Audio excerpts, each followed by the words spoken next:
नमस्कार दोस्तों, मैं advocate Rajan Kumar Prasad, Delhi high court आज आपके सामने फिर से उपस्थित हूं एक नए टॉपिक के साथ। जी हाँ, आज का टॉपिक है एक व्यूअर ने, एक क्या दो तीन व्यूअर ने ये पूछा कि सर क्या 498A का केस कोर्ट से बाहर सेटलमेंट हो सकता है क्या, या केस चलते हुए क्या ये सेटलमेंट हो सकता है क्या।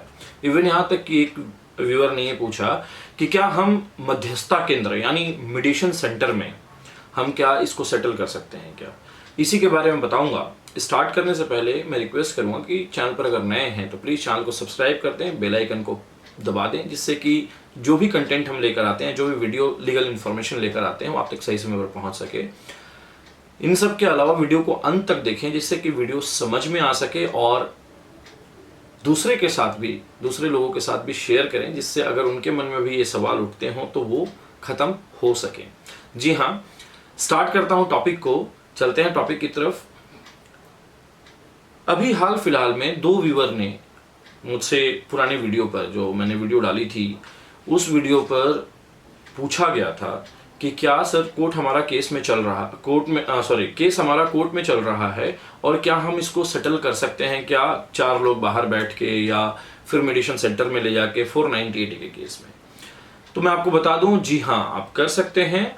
होता क्या है कि जब भी कोई 498A का केस दर्ज होता है तो कोर्ट में केस लंबा चलता है। क्रॉस एग्जामिनेशन, गवाहियां, चार्ज, ये सारी चीजें मिलाकर 2-3 साल तो एटलीस्ट लग ही जाते हैं।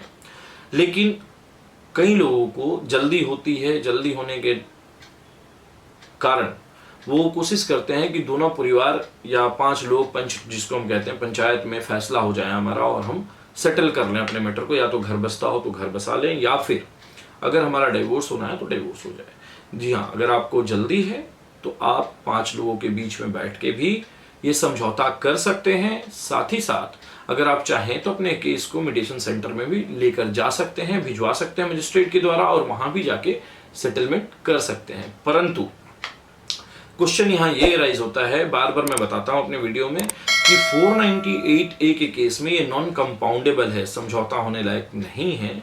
अगर आपने समझौता कर भी लिया तो ये नॉन कंपाउंडेबल होने की वजह से ये आपको केस हाई कोर्ट लेकर जाना होगा क्वैशिंग के रूप में 482 के तहत, 482 CRPC के तहत, और वहां जाके क्वैश करवाना होगा। होता क्या है, जब भी कोई FIR होती है और FIR होने के बाद जब इन्वेस्टिगेशन कंप्लीट होती है तो चार्जशीट कोर्ट के अंदर आती है। आने के बाद मजिस्ट्रेट जो है मुलजिमों को सम्मन करते हैं, करने के बाद बुलाया जाता है कोर्ट में। कोर्ट में आने के बाद चार्ज पर बहस होती है। चार्ज लगने के बाद जो है ट्रायल स्टार्ट होता है।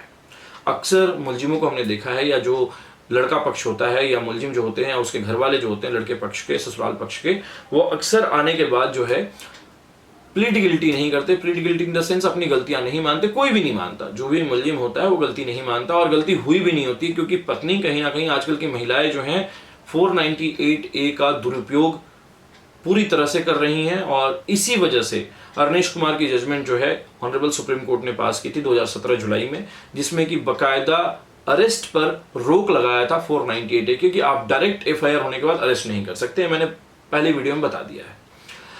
लेकिन अगर आप मध्यस्थता चुनते हैं, या आप मीडिएशन चुनते हैं, या आप 5 लोगों के बीच में बैठ के अपने केस को सेटल करना चाहते हैं, तो यू आर मोस्ट वेलकम, आप कर सकते हैं। आप कहीं से भी, आप पर कोई बाध्यता नहीं है या रोक नहीं है, या आपको कोई भी रोक नहीं सकता कि आप अपने केस को सेटल ना करें। सेटल करने के बाद इसको क्वैश करवाने के लिए आपको हाई कोर्ट का रुख करना पड़ता है, और हाई कोर्ट जाके जो है आप इसको खत्म कर सकते हैं।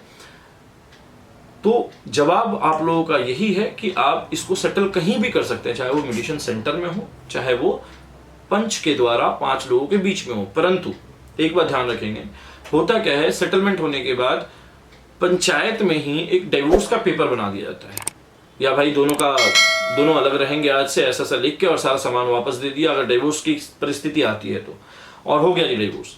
मैं आपको बता दूं, ये डिवोर्स जो है लीगल नहीं होता, और इनकी वैल्यू जो है आइज ऑफ लॉ में 0 होती है। इसको कोर्ट नहीं मान्यता देती।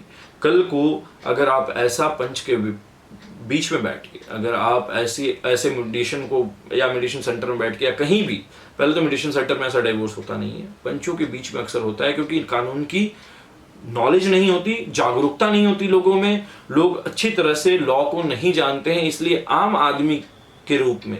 वो जो है सेटलमेंट जैसे ही पंच में होता है वो एक तलाकनामा में बना देते हैं, हाँ भैया तलाक हो गया, तुम्हारा तुम अलग और आज के बाद कोई लेना देना नहीं रहेगा। मैं आपको बता दूं कि ये टोटली इलीगल है। अगर आप जब तक डिवोर्स कोर्ट के माध्यम से नहीं लेते, म्यूचुअल कंसेंट के माध्यम से, तब तक वो जो स्टेटस है पति और पत्नी का वो नहीं हटता। अगर इस बीच डिवोर्स पंचायत में होने के बाद अगर पति शादी कर लेता है या पत्नी शादी कर लेती है तो बकायदा बाइगेमी का केस बनता है। इवन अगर पत्नी जब भी चाहे पति के ऊपर क्लेम डाल सकती है, पति जब भी चाहे पत्नी के ऊपर क्लेम डाल सकता है। इसलिए मध्यस्थता बहुत अच्छी बात है, पंचों के बीच में बैठकर किसी भी केस का समझौता करना बहुत अच्छी बात है, परंतु कोई भी इस तरह के पेपर बनाने से पहले 10 बार सोचना चाहिए इंसान को कि उस पेपर का वैल्यू या वैलिडिटी कहां तक है और क्या है। तो आप मध्यस्थता करवा सकते हैं, आप मीडिएशन सेंटर में भी इसको सेटल कर सकते हैं। केस के चलते हुए, केस जब चल रहा है कोर्ट में तब भी आप सेटल कर सकते हैं। इवन पंचायत के पास पंचों के बीच में बैठ के भी आप इस मुद्दे को सेटल करवा सकते हैं या सेटल कर सकते हैं। बकायदा ये मान्य होगा, लेकिन सेटल होने के बाद भी आपका केस जो है कोर्ट में खत्म नहीं होता, आपको हाई कोर्ट जाना ही पड़ता है क्वैशिंग ऑफ एफआईआर के लिए। आपको एफआईआर बिना रद्द करवाए हुए आपको कोर्ट नहीं छोड़ेगी और आप तब तक उस केस में मुलजिम बने रहेंगे जब तक ये एफआईआर पूरी तरह से रद्द नहीं हो जाती। तो इसीलिए अगर कोई भी सेटलमेंट होता है तो आप इसको रद्द जरूर करवाएं एफआईआर को और हाई कोर्ट चले जाएं, जिससे कि 482 में हाई कोर्ट जो है इसको क्वैश कर देगी, पूरी तरह से रद्द कर देगी, निरस्त कर देगी एफआईआर को, जिसके बाद से वो केस भी खत्म हो जाएगा और आपका छुटकारा भी कोर्ट के माध्यम से हो जाएगा। पंचों के माध्यम से छुटकारा नहीं हो सकता 498A के केसेस में अगर एफआईआर दर्ज है और कोर्ट में केस चल रहा है। तो ये थी पूरी वीडियो। उम्मीद है टॉपिक आपको समझ में आया होगा और इस जानकारी से आप लाभान्वित हुए होंगे। मैं फिर से रिक्वेस्ट करूंगा कि अगर आप चैनल पर नए हैं तो प्लीज़ चैनल को सब्सक्राइब कर दें, बेल आइकन को जरूर दबाएं, जिससे कि जो भी वीडियो लेकर आते हैं आप तक सही समय पर पहुंच सके। इन सब के अलावा वीडियो को अंत तक देखने के लिए आपका बहुत बहुत धन्यवाद। और अगर कोई भी क्वेश्चन आपके मन में हो तो प्लीज़ आप बेझिझक मुझसे पूछ सकते हैं, मैं कोशिश करूंगा उसका जवाब जल्द से जल्द आपको दे सकूं। इन सब के अलावा शेयर जरूर करें, जिससे कि और लोगों तक भी ये जानकारी पहुंच सके। बहुत बहुत धन्यवाद, नमस्कार।